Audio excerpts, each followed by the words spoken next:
महाशिवरात्रि व्रत रखने वाले पढ़े कथा और आरती। शास्त्रों की बात जाने। धर्म के साथ प्राचीन काल में एक शिकारी जानवरों का शिकार करके अपने कुटुंब का पालन पोषण करता था। एक रोज वह जंगल में शिकार के लिए निकला, लेकिन दिन भर भाग दौड़ करने पर भी उसे कोई शिकार प्राप्त न हुआ। वह भूख प्यास से व्याकुल होने लगा। शिकार की बाट निहरता निहरता वह एक तालाब के किनारे बेल वृक्ष पर अपना पड़ाव बनाने लगा। बेल वृक्ष के नीचे शिवलिंग था, जो बिल्व पत्रों से ढका हुआ था। शिकारी को इस बात का ज्ञात न था।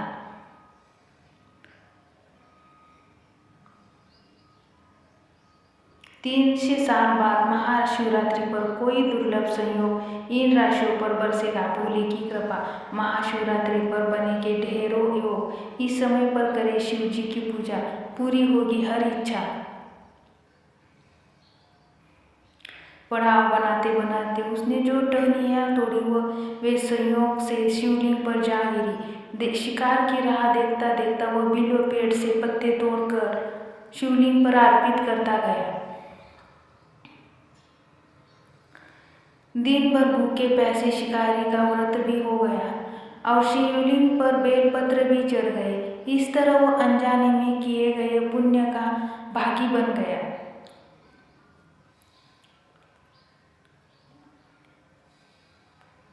रात्रि का एक पहाड़ व्यतीत होने पर एक गर्भिणी मुर्गी तालाब पर पानी पीने आ गई।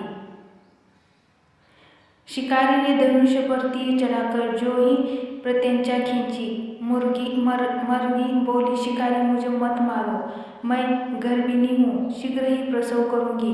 तुम एक साथ 2 जीवों की हत्या करोगे, जो ठीक नहीं है। मैं अपने बच्चों को जन्म देकर शीघ्र ही तुम्हारे पास वापस आ जाऊँगी। जब तुम मुझे मार लेना।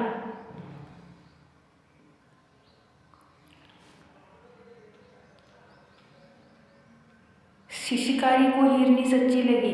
उसने तुरंत प्रत्यंचा ढीली कर दिया और मुर्गी झाड़ियों में लुप्त हो गई। कुछ समय उपरांत एक और मुर्गी उधर से निकली। शिकारी बहुत खुश हुआ कि अब तो शिकार मिल गया। समीप आने पर उसने धनुष्य पर बाण चढ़ाया।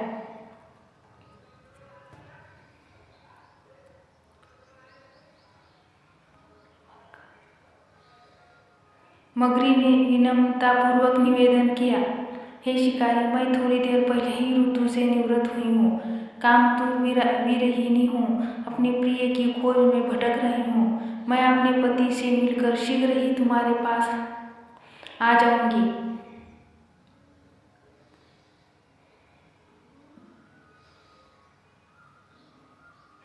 शिकारी ने उसे भी जाने दिए। 2 बार अपने शिकार को उसने स्वयं खो दिया। उसका माथा ठनका, वो चिंता में पड़ गया।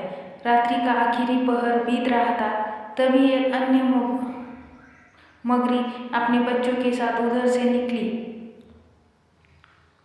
शिकारी के लिए वह स्वर्णिम अवसर था। उसने धनुष पर तीर चढ़ाने में देर न लगाई। वह तीर छोड़ने ही वाला था। एक मगरी बोली, हे शिकारी, मैं इन बच्चों को पिता के हवाले करके लौट आऊंगी। इस समय मुझे मत मार।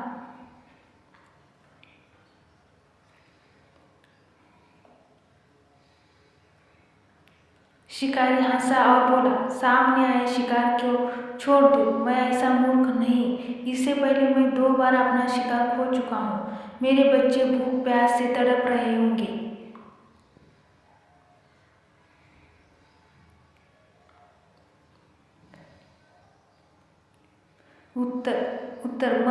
उत्तर में मगरी ने फिर कहा, जैसे तुम्हें अपने बच्चों की ममता सता रही है, ठीक वैसे ही मुझे भी अपने बच्चों की चिंता है। इसलिए सिर्फ बच्चों के नाम पर मैं थोड़ी देर के लिए जीवन दान मांग रही हूँ। हे शिकारी, मेरा विश्वास कर, मैं इन्हें इनके पिता के पास छोड़कर तुरंत लौटने की प्रतिज्ञा करती हूँ।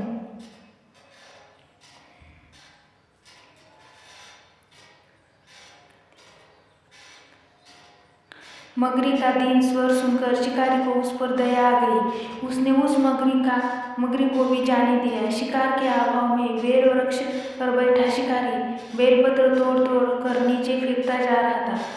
पौ फटने को हुई थी तो एक हष्ट-पुष्ट मृग उसी रास्ते पर आया। शिकारी ने सोच लिया कि इसका शिकार वो अवश्य करेगा।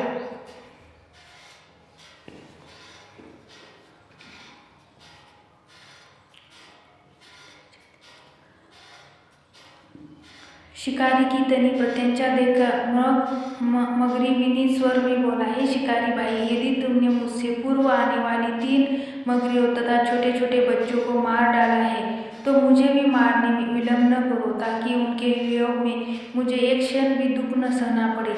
मैं उन मगरियों का पति हूँ। यदि तुमने उन्हें जीवनदान दिया है तो मुझे भी कुछ क्षण जीवनदान देने की कृपा करो। मैं उनसे मिलकर तुम्हारे सामने उपस्थित हो जाऊंगा।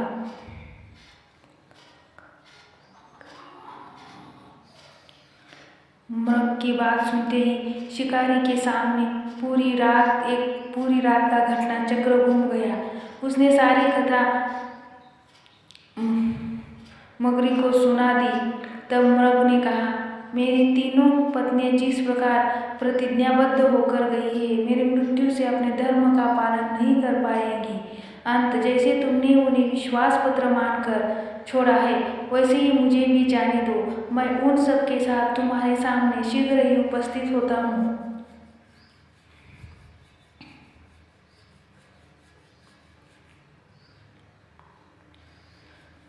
उपवास, रात्रि जागरण तथा शिवलिंग पर बेलपत्र चढ़ाने से शिकारी का हिंसक हृदय निर्मल हो गया था। उसमें भगवत शक्ति का वास हो गया था। धनुष तथा बाण उसके हाथ से सहज ही छूट गए। भगवान शिव की अनुकंपा से उसका हिंसक हृदय करुणिक भाव से भर गया। वह अपने अतीत के कर्मों को याद करके पश्चाताप की ज्वाला में जलने लगा। थोड़ी ही देर बाद मृग ही परिवार शिकारी के समक्ष उपस्थित हो गया ताकि वह उनका शिकार कर सके। किंतु जंगली पक्षियों की ऐसी सत्यता, सात्विकता एवं सामूहिक प्रेम भावना देखकर शिकारी को बड़ी ग्लानि हुई। उसके नेत्रों से आंसुओं की झड़ी लग गई। उस मृग परिवार को न मारकर शिकारी ने अपने कठोर हृदय को जीव हिंसा से हटा सदा के लिए कोमल एवं दयालु बना लिया।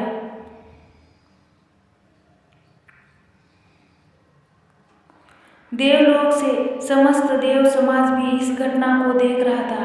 घटना की परिणति होते ही देवताओं ने पुष्प वर्षा की। तब शिकारी तथा मृग परिवार मोक्ष को प्राप्त हुए। भगवान शिव की आरती।